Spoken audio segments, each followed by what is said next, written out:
Okay, let's set up this tube tester for 50C5. So first of all, filament goes to 50 volts. JR, those are the heater connections. 27630. 27630. 23 and 91. 23, 91. There we go. So, start with the first tube here. Plug it in. There we go. Give that a moment to warm up. At least I know all these tubes are working. Or do I really know that? Didn't I find out that when I was working on that guitar amp, which had a single channel but it was still push-pull output, that even with one of the feeds to one of the two output tubes, the thing still worked. Mysterious stuff. Okay. Uh-oh. Don't see that very often. There's a short in the tube.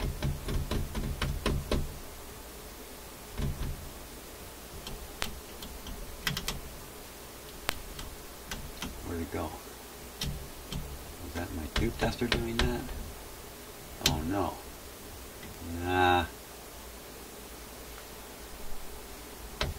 Yeah, it's a dud. Okay, so that tube is a write-off. Don't dare put that back into the receiver. I'm going to get my pen out here.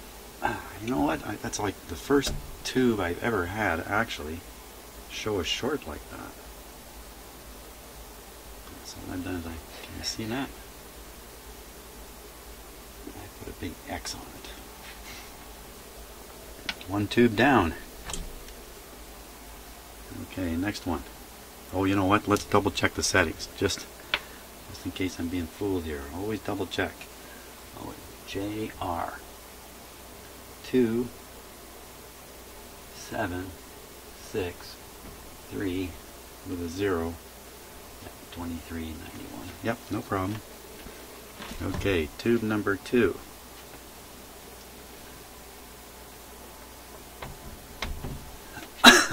Excuse me.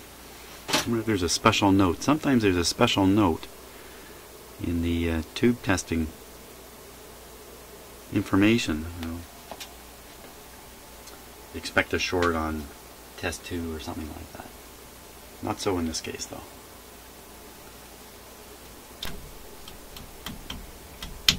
Now that's normal. That's normal operation. That flash like that is normal on this tube tester. Okay, press P4. We're on English here, P4. You can see where it is. It's on the question mark, but that's not bad. That's not bad. Did I see the fuse light come on there? Yeah, look at that. It's a little unusual too. I'm not sure what to make of that. I'll put this tube back in. Now this next tube is the one that was glowing much more than the other 3. And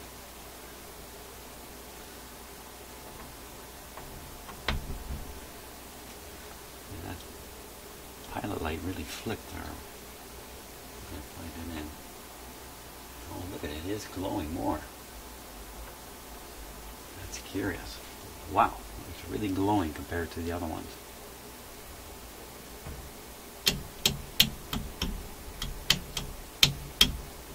Well, no short. Ooh, it's a dud. No, it's still going up a little bit. But it's definitely in the replace zone here. Let's make an actual reading. The actual reading should be more than 4725. So I'm on the 6000 scale here. it's reading 30, 35, 34. It's falling a bit. Look at that thing just glowing like a crazy thing. So I think the tube itself is the cause of the glow. I'm going to put it back in. The last output tube here. Okay, so the pilot light flashed a fair bit there too. Just like the last one. Give it a moment here. Here we go.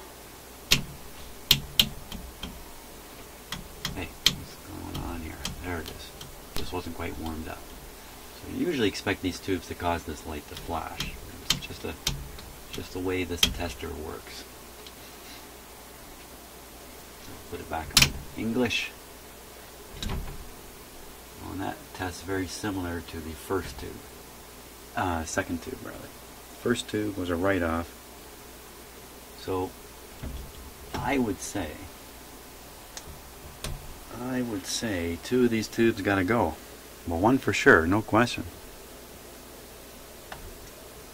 The other two are okay.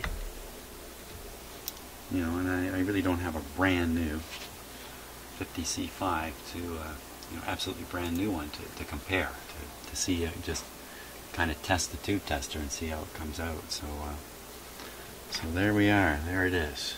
It's been X'd out of here. And I probably have a replacement. I'll have to go digging through my tube collection and see what I've got. If I'm lucky, I've got two of them. Maybe I should do that and test them. Yeah, I'm going to do that. I'm going to go dig through my tubes here. So what I've done in the way I've organized my tube collection is I've separated out the output tubes and put them in their own box. Ooh, wrong kind of output tubes. Wrong kind, wrong kind. Wrong kind. Okay. That means I'm not gonna force you to watch me do this, but I have to go through my pile of tubes here.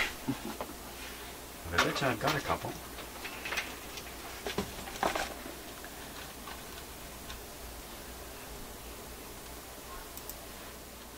Okay, so I found 4 possible replacements here. Oh, it's got a pretty badly bent pin there. It was my practice a long time ago to bend one pin over on a bad tube. Somehow I can't just throw them in the garbage, you know, and part ways with them. So. But I think this is just bent because it got bent. Pretty good looking. Okay, so let's try testing them. See what we get.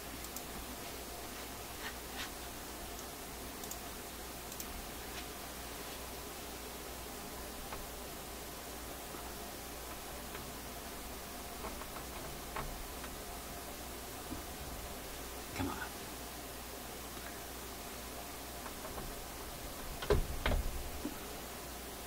Wow, the heater just really shot up on that one.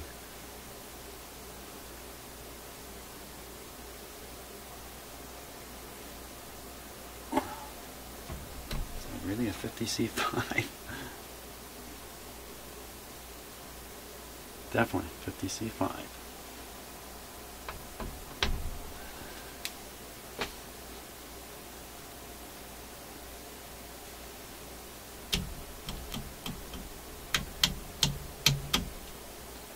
Okay, on the English scale, just a little low, but it's a good tube. Okay, so I'm going to put that into position 1 in the amplifier. And we'll try this one. This one looks pretty good too. Nice and clean.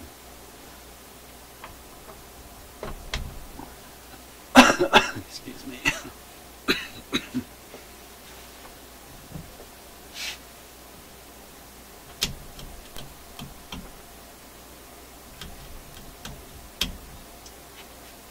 Whoops. You can see the short light flash. Oh, there it goes. It's taking a bit of time to warm up. Is it good?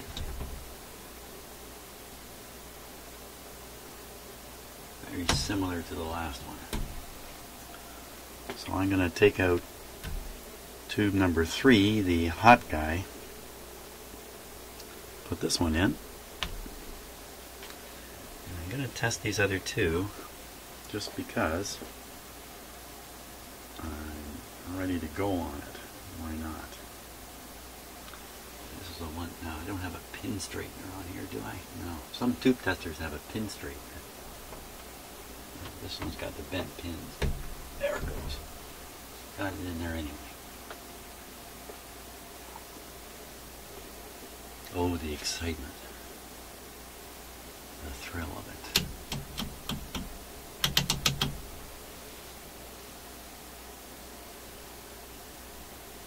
I should have a little song and dance routine or something at this point. The short light has not flashed.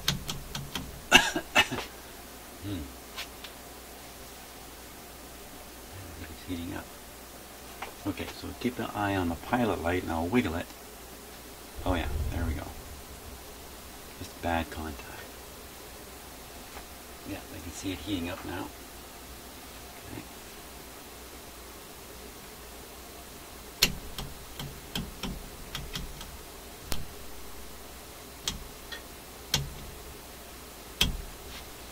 Before, still warming up, still rising, but this one's working but weak.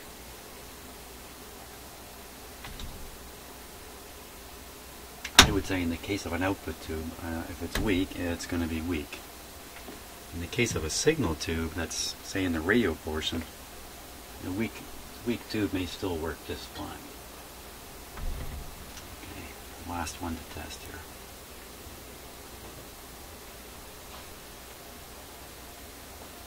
Suppose you don't want to put a weak tube into the IF strip.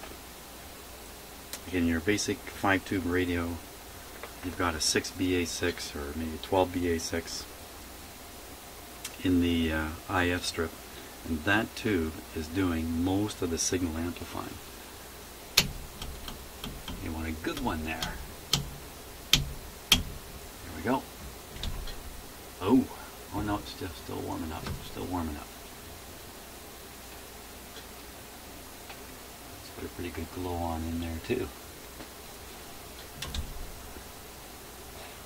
Ugh.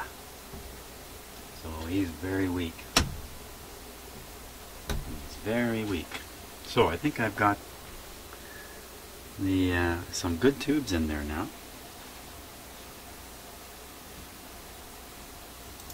That raises the question of whether I should just turn this guy back on and check him out. And you know what? I know you're saying, yeah, turn it on, turn it on. Let's hear what it does. Okay, so that's what I'll do. Let me just neaten things up here a little bit. Now, if the third tube doesn't glow like crazy, because it was the actual tube that was causing that, then I'll be comfortable in operating the receiver on full voltage, and then I can proceed to use the information in the service manual to verify voltages and stuff like that. So it's all good stuff. The bad guys there. Swing this around.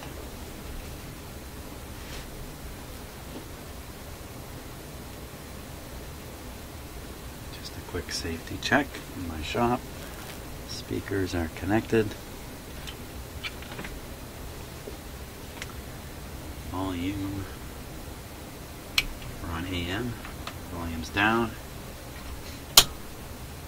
I'm going to bring it on again, just on restricted power, just because, if I remember right, it makes the lights really go. Here we go. Wow, got both lights going, so should charge up pretty quick. Curious that these three lights are not all glowing the same. I suspect they're not all identical bulbs anymore.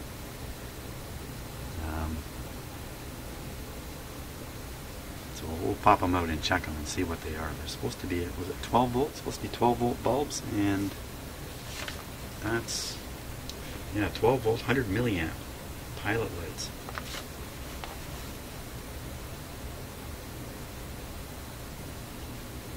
Yeah, put a little volume on it here.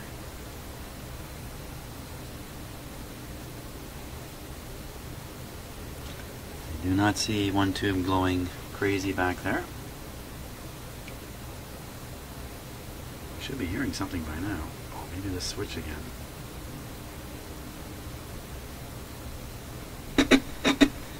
Yep.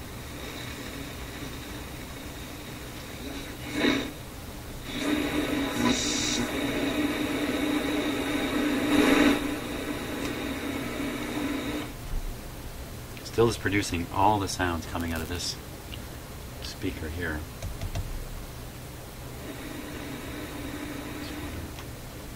Turn up the other channel if I can. There's something coming out of it there. Look at that, I got it turned up full to get anything, so I think I know what's next on the list. Next on the list will be to check the driver tubes. That's these 12 AV6s here. Which I think 1, 2, 3, 4 of them. I think there they are. So the radios or the receiver here is very modular. The radio sits on this little extra chassis here, its own little chassis. That's the radio. And then this is the amplifier over here.